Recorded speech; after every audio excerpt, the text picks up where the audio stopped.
Hi friends, good morning to you all. In this video, we shall see how to vary the output voltage of a given SMPS.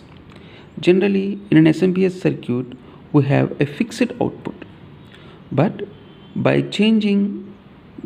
making some minor changes, we shall convert the output voltage to our required value. Before that, we shall discuss about the block diagram of SMPS. Generally, this is the complete block diagram of SMPS, switched mode power supply, wherein the first block is the filtering and rectifier. It filters the AC 220 volts and it rectifies into the corresponding DC value of the given input AC. So the filtering is to avoid the unwanted ripples or unwanted noises in the input AC voltage, and rectifier is nothing but it consists of diodes, and after that it gets converts into DC. So here I show you a circuit or a PCB of a SMPS, wherein this is simply the filtering section. You have a capacitor over here. This is metal oxide variable resistor where it protects from the high voltages. This is the fuse. This is also comes under the filtering section, and these diodes which were present here in the initial stage, these are the rectifying diodes, and this rectified DC voltage is filtered by using this filter capacitors. Generally these are in the range of, the voltages are in the range of 220 or 220 volts range, in the range of 220 250 volts range or above.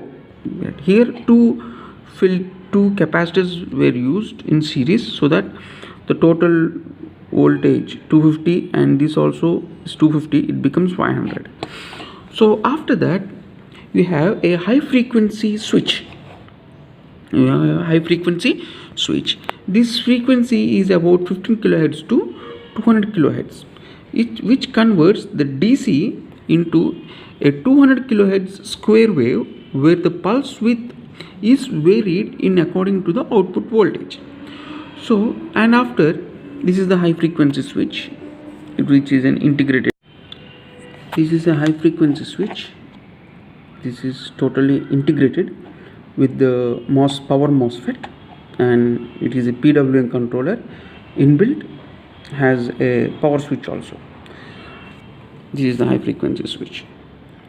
This is fed, the output is fed to the transformer. From the transformer, depending on the required voltage, we have the windings and goes to the filter section. Here the same filter section, but it is corresponding to the high voltage AC, but here it is low voltage DC, low voltage. So the filter and rectifier mainly depends upon the output, the required voltage, whether it may be 12 volts, 15 volts, 30 volts, whatever it may be. And from the output you have a sensor circuit. You have a sensor, it senses the voltage or current, it senses, and it gives a feedback to the high frequency switch. So this is the feedback. Here is the feedback. Generally you have in the feedback circuit, you have a Zener diode. You can clearly see. You have a Zener diode, and this is the optocoupler which has 4 pins. This comprises the sensing and the feedback. The optocoupler is again fed to the power switch or high frequency switch. The optocoupler is again fed to the power switch. So depending upon the voltages and current, to maintain the required output, the feedback is given to the high frequency switch, and it varies the width of the wave, so that you get the required amount of voltages and currents. Now, in order to change the required output voltage, The basic thing here is the output Zener diode. Output Zener diode. You have a Zener diode which always compares the output voltage. In order to maintain a fixed output voltage, always the output voltage is compared with the Zener diode and the feedback is given to the power switch. So I'll just show you. Now I have switched on the SMPS. Be very careful because the one side of the SMPS is comprising of high voltage AC and DC. So be very careful in taking the measurements. Now here I am reading the output voltage as 65 volts, and if I measure the Zener voltage, it also will be at the same 65, less than 65, that may be 64 approximately, nearer to the output voltage. Sometimes you have a current sensor which senses the output current and limits and gives a feedback to the power switch to switch it off or to increase the width. So you have a current sensor. Generally in a current sensor you can find a low valued and a high wattage resistor, because and that will be in series with the output. You have a low R value, and a high wattage resistor. So whenever you see that, it is nothing but it is a current sensing resistor. It senses the output current and gives the feedback to the power switch.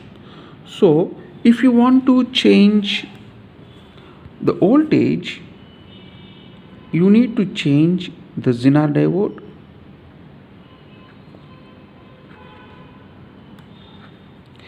and if you need to change the required amount of current, you need to change this resistor, and the change also should be in the limits, not extremely beyond the specifications, but within the limits of the specification you can change to your required value. In the first stage, I have tried to increase the voltage greater than its rated voltage. That is, from 35 volts, I wanted to increase much more higher. I have taken a 56 volts Zener diode and I have replaced the old Zener diode, and the output read me as 64 volts no load. Similarly, I wanted to test the lower range. I have chosen a 27 volts Zener diode and the output read me as 27.6 volts. Similarly, you can change the lower values also and the higher values, but they should be in a certain limits, not exceeding to 30% of the rated values. Here is a comparison what I have done. The higher value is 64 volts and the lower value is 27 volts. Don't try to draw more current than the rated current value. If it is 1 ampere, just be restricted at just 20% increment, because the output diodes have some current limit, and also in some SMPS there will be a current limiting resistor. So for lesser value of currents there is no problem, and voltages also you can keep the maximum and in the minimum limits. In today's situation, we have many unused SMPS mobile phone chargers having fixed output voltage. By this method, we can modify them to our required value and can be used for lighting up the LEDs, charging up small batteries, for small heating purposes, and controlling small toy motors and other domestic purpose. Thanks for watching. Thank you.